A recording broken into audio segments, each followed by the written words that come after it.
Bonjour à toutes et bonjour à tous et nous voici pour une nouvelle vidéo de pilotage de projet. Donc dans cette vidéo, je vous propose de voir le TDD pour Test Driven Development, qui en fait c'est une méthode qui consiste à faire d'abord les tests avant de faire le développement. En fait, le développement est dirigé, conduit par les tests, d'où le nom Test Driven Development pour ceux qui ne parlent pas anglais. Si vous vous souvenez bien, dans notre cycle en V, ici nous avions une longue phase de test. Pourtant, là encore, si vous vous souvenez bien, les tests étaient définis avant. Par exemple, ici dans la spécification fonctionnelle, si vous vous souvenez bien des livrables, lorsqu'on est sur cette phase-là, on doit livrer un cahier des tests de validation. De même, quand on est ici dans la conception préliminaire, en livrable, nous avions un cahier de tests d'intégration. Du coup, on peut réellement se poser la question, puisque ici nous sommes avant le développement, avant que l'on code réellement, pourquoi est-ce qu'on définit les tests avant le code? C'est absurde, puisque du coup on n'aurait rien à tester. Et bien en fait, je vous propose de voir justement le cycle des tests en TDD. Imaginons que je vais planter une situation, j'ai un formulaire tout bête où je demande un nombre, un âge en réalité, et en fonction de l'âge qui m'est donné, je vais devoir dire si la personne est mineure ou majeure. Donc du coup, moi je vais avoir une fonction qui va prendre en entrée un nombre, un int, et qui va sortir en sortie un string. Donc, dans un premier temps, je vais devoir réfléchir aux différents cas possibles. Par exemple, moi, les différents cas que je peux rencontrer, c'est est-ce que déjà mon paramètre est un entier? C'est con, l'utilisateur peut très bien rentrer un nombre dans le truc, il peut même très bien ne pas rentrer de valeur. Donc premier test, est-ce que ce que m'envoie l'utilisateur c'est bien un entier? De même, je vérifie par la même occasion s'il me donne un nombre à virgule, voilà, c'est pas un entier. Ensuite, un entier peut être négatif. Or, un âge ne peut pas être négatif, je devrais lever une exception ou retourner une erreur sous forme de string, même si techniquement le plus propre c'est de lever une exception. Ensuite, un âge c'est je vais pas dire 100 parce que ça peut être, on peut avoir des centenaires, mais je vais dire 120 ou 130, parce qu'on sait jamais, il y a peut-être une jeune caïman. Allez, je vais dire 130. Et s'il rentre plus de 130 ans, bah, je lève une exception parce que c'est pas un âge crédible. Peut-être dans les années, mais là c'est réellement c'est arbitraire. Et enfin, je vais tout simplement vérifier que si c'est supérieur à 18 et inférieur du coup à 130, je retourne bien majeur. Et si c'est compris entre 0 et 18, borne non incluse, dans ce cas-là, je retourne tout simplement mineur. Donc là, vous voyez, j'ai dû réfléchir aux différents cas possibles.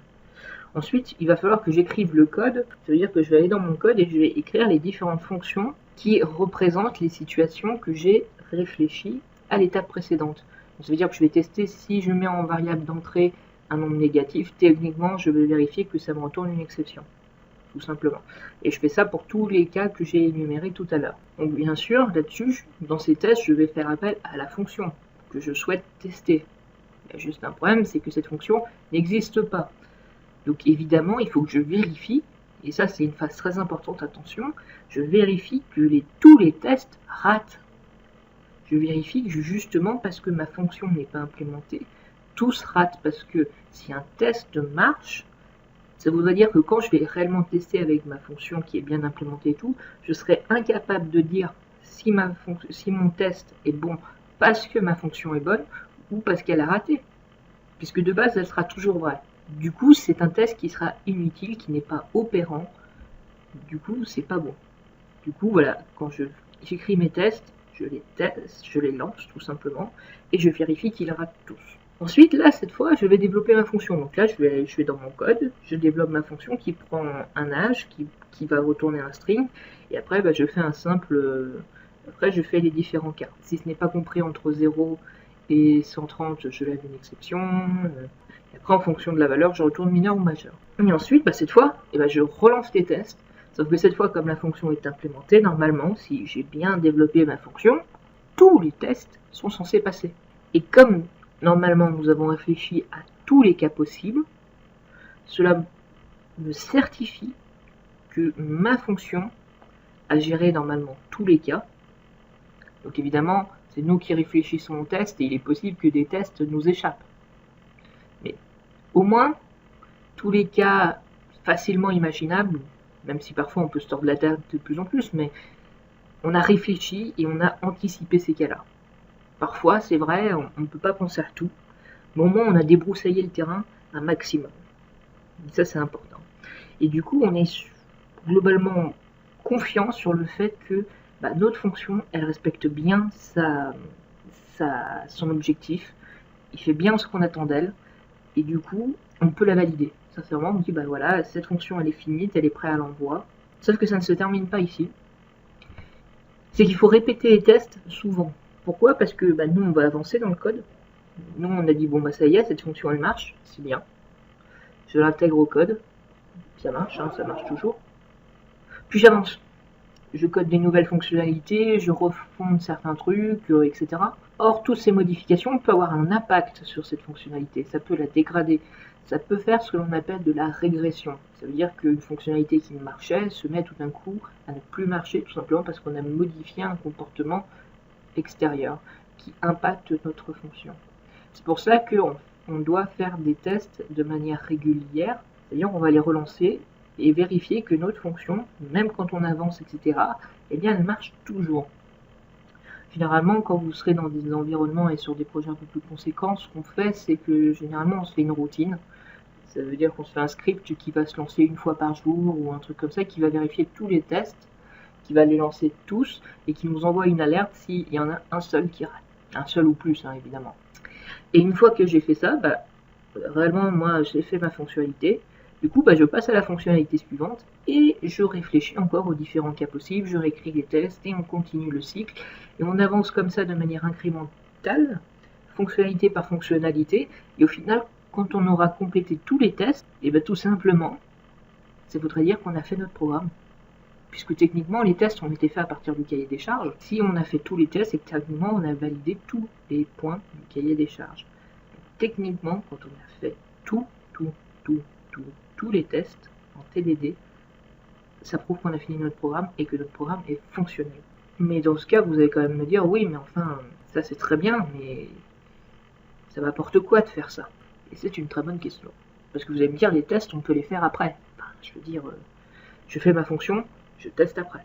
C'est vrai que pourquoi est-ce qu'on fait les tests avant? Alors que c'est ça réellement le cœur du TDD, c'est faire les tests avant le développement.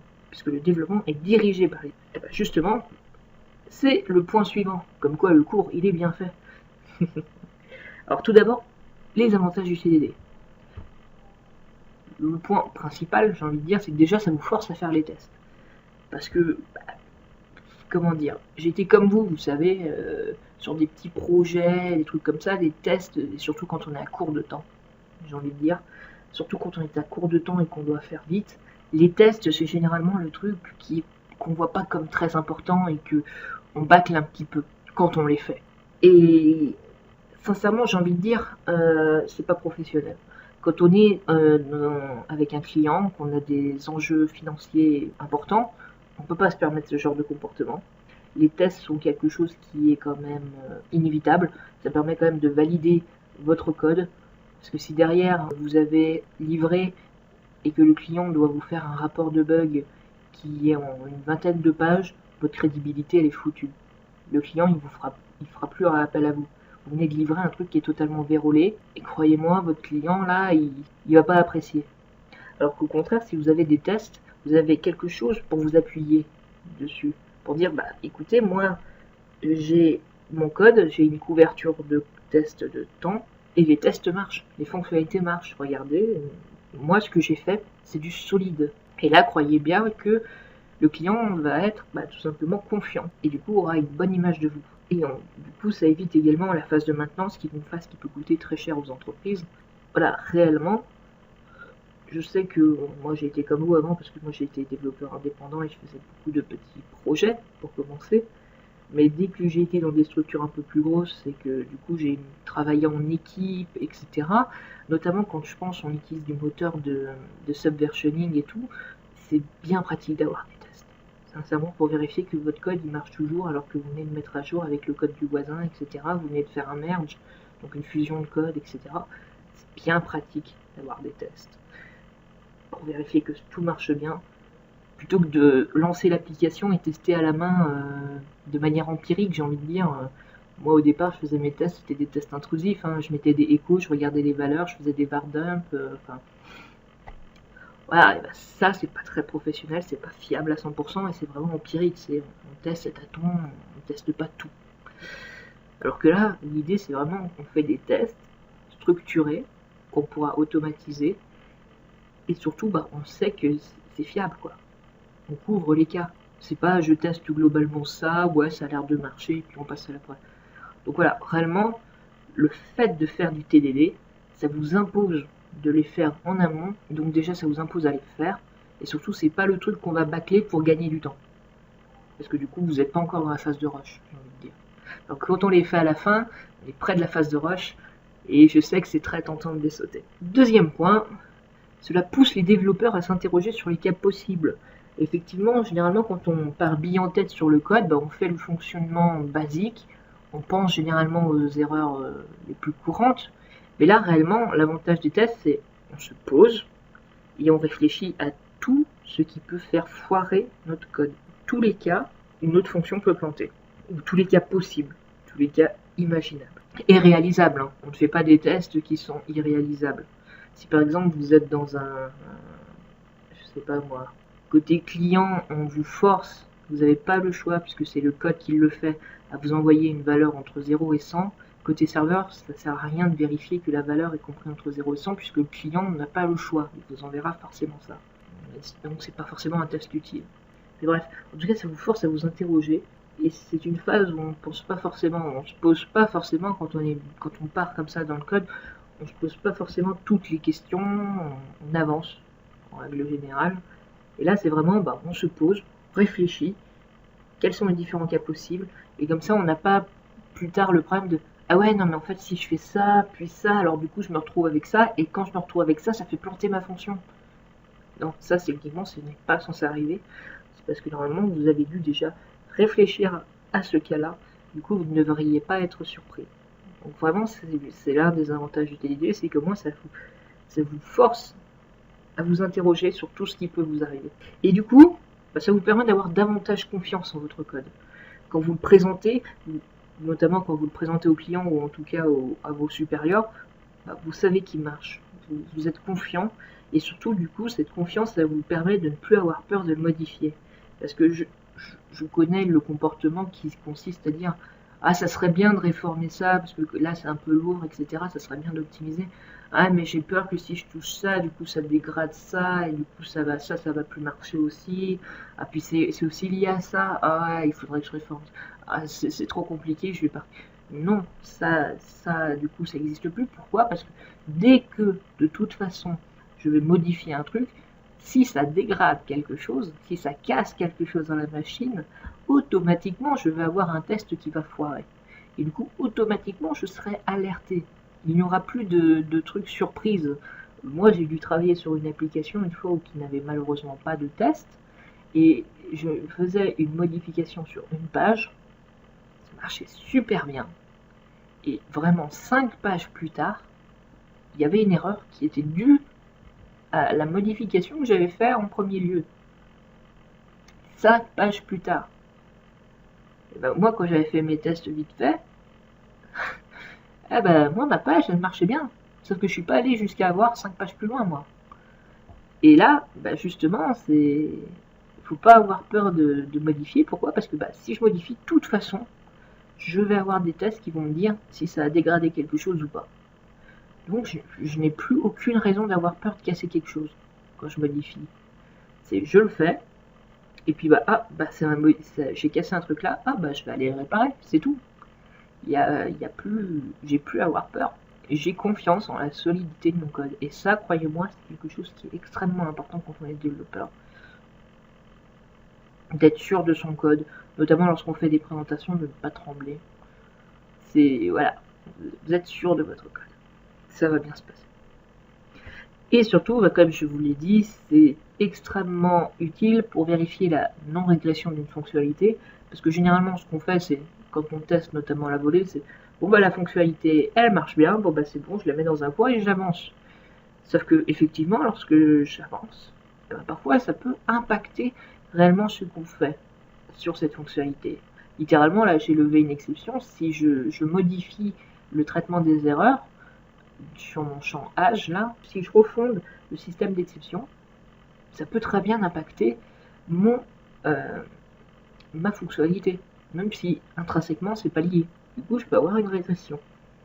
Or, avec le TDD, normalement, les tests qui ont été faits sont automatisables. Ça veut dire que vous pouvez tout simplement faire une routine pour les exécuter souvent et rapidement, sans perdre de temps. Et du coup, normalement, il est extrêmement facile de vérifier si un test ne marche plus. Vous avez tout simplement qu'à relancer votre jeu de test. Alors là, voici un peu donc, les différents avantages du TDD, mais évidemment, cela marche quand les tests sont bien faits. Du coup, vient la grande question, mais comment faire correctement un test? Alors en fait, là-dessus, ça va être très simple. Il y a une théorie, il y a une méthode qui s'appelle la méthode des 3A, puisqu'en fait, c'est arrange. Donc arrange, c'est littéralement, on va faire notre jeu de test. Ça veut dire on va initialiser les variables nécessaires au fonctionnement de notre méthode à tester. Si je prends par exemple ma fonction d'âge, encore une fois, ma fonction d'âge, qu'est-ce qu'elle a besoin? Elle a besoin d'une donnée qui est normalement un retour d'un formulaire. Donc j'imagine que c'est une donnée poste ou quoi que ce soit. Qu'est-ce que je fais moi? Il va donc falloir que je déclare une variable qui va être un entier ou pas pour le bon fonctionnement de cette fonction. Ma fonction a besoin de ça. Donc moi, dans un premier temps, si je vais faire mon jeu de test, donc par exemple, je vais dire, je déclare ma variable âge qui va être égale à 15. Donc ça, donc là, évidemment, c'est une fonction très simple, donc il n'y a pas 10 000 déclarations. En fait, réellement, dans les arrange, c'est vraiment vous initialisez toutes les variables que vous avez besoin pour que votre fonction est censée marcher dans un comportement normal, j'entends bien. C'est-à-dire vous faites les paramètres d'entrée, vous initialisez les classes qui sont censées être déjà initialisées, etc. Ensuite, vous allez faire le act. Donc là, clairement, on appelle notre méthode à tester, là, et on l'exécute, avec, en entrée, les variables qu'on a déclarées dans le arrange. Donc littéralement, là, qu'est-ce que je vais faire? Je vais faire appel à ma fonction pour checker l'âge, et je vais transmettre en paramètre la fonction âge que j'ai déclarée dans le arrange. Et également, je récupère le retour dans une variable. Et ensuite, il y a la phase d'assert, où cette fois, on va vérifier que notre méthode est bien passée là où on l'a CET, et où elle nous a retourné le résultat escompté. Par exemple, si elle va lever une exception, normalement elle est rentrée dans le try catch, et elle est rentrée dans le catch qui correspond à l'exception donnée. Si je ne suis pas rentré là-dedans, il y a un problème. Si j'ai mis 15 moi, je reçois une chaîne de caractères en retour, je fais une assertion, est-ce que ma chaîne de caractères qui m'a été retournée, c'est mineur? Si c'est pas mineur, il y a un problème. Vous avez pu voir que ce cours est relativement conceptuel, il n'y a pas forcément d'implémentation, c'est pourquoi? Parce que chaque langage, vraiment chaque langage a ses méthodes de test, ses frameworks de test, tous ne le gèrent pas de la même façon, mais globalement, les concepts restent les mêmes. Par exemple, vous allez sur PHP, vous avez des assertions. Vous allez sur C#, vous avez des insertions. Ça marche pas pareil, les noms de variables, les noms de fonctions sont pas les mêmes, le fonctionnement, les nombres de paramètres, etc. sont pas forcément les mêmes, mais tous ces langages ont des assertions. Après, évidemment, si vous allez aller sur le C n'en a pas, de manière, naturelle. Après, il y a des librairies de tests. Donc vous avez vu comment faire un test. D'abord, on déclare notre jeu de test, on exécute la fonction, tout simplement, et on regarde là où et on regarde ce que cela nous a retourné, et on vérifie que ça correspond bien à nos attentes. Sauf que là, vous avez vu peut-être un problème. Ici, ça marche lorsque l'on sait ce que la fonction est censée nous retourner. Ici, j'ai mis 15, c'est censé nous retourner mineur. Et ça sera toujours le cas. Donc ça, c'est extrêmement simple à tester. Sauf qu'il y a des cas où c'est pas aussi simple que ça. Je pense par exemple à si je fais une API météo et que j'ai une fonction qui me dit retourne la météo du jour. Ça me retourne un enum qui va contenir soleil, nuages, pluie, neige. Si j'exécute ma méthode donner la météo du jour, globalement, dans mon assert, je mets quoi? C'est censé me retourner soleil? Bah non, si aujourd'hui il pleut, ça va me retourner pluie. Ouais, mais le fait que ça m'entende plus, ça veut pas dire que c'est une erreur. C'est juste qu'aujourd'hui, il pleut. Alors, comment faire ça? Eh bien, là encore, je suis désolé, on va pas avoir de code, c'est encore conceptuel, mais en réalité, il y a ce que l'on appelle des simulacres. Donc, normalement, le fonctionnement dans notre code, c'est qu'on a une méthode de test qui va tester une méthode à tester, et cette méthode peut appeler à une base de données ou une API. Pareil, là, le problème que j'ai situé, le problème que j'ai évoqué, c'est également le fait que, par exemple, si je fais un ajout d'un article, si je fais mon test va ajouter un article dans la base de données. Donc en fait, là, je suis en train de saloper ma base de données pour des tests. Donc ça, c'est surtout pas à faire. Mais alors du coup, comment est-ce qu'on va éviter ça? Comment est-ce qu'on fait pour avoir un résultat déterministe dans le cas des API? Et comment est-ce qu'on fait pour ne pas saloper sa base de données? Et bien réellement, on va utiliser des simulacres. C'est-à-dire qu'on va dire, tu n'utilises plus la vraie base de données ou les API, et tu vas utiliser des fake bases de données ou des fake bases d'API. Réellement des simulacres de bases de données ou des simulacres d'API. Littéralement, ça veut dire qu'on va faire une base de données de test, par exemple, ou encore ça veut dire qu'on va simuler une API, ou en tout cas le retour d'une API. Par exemple, là dans mon API météo, j'imagine que je vais communiquer avec elle en JSON, ou en XML, ça n'a pas d'importance, je vais dire JSON. Là, ce que je vais faire, c'est que je vais créer un fichier JSON en dur, avec comme retour soleil. Ouais, ça me retournera toujours soleil, du coup. Et l'idée, ça sera de dire à notre fonction à tester, bah, cette fois, tu n'utilises plus la base de données, la vraie, mais tu utilises la fake base de données ou la fake API. Comment est-ce qu'on fait ça?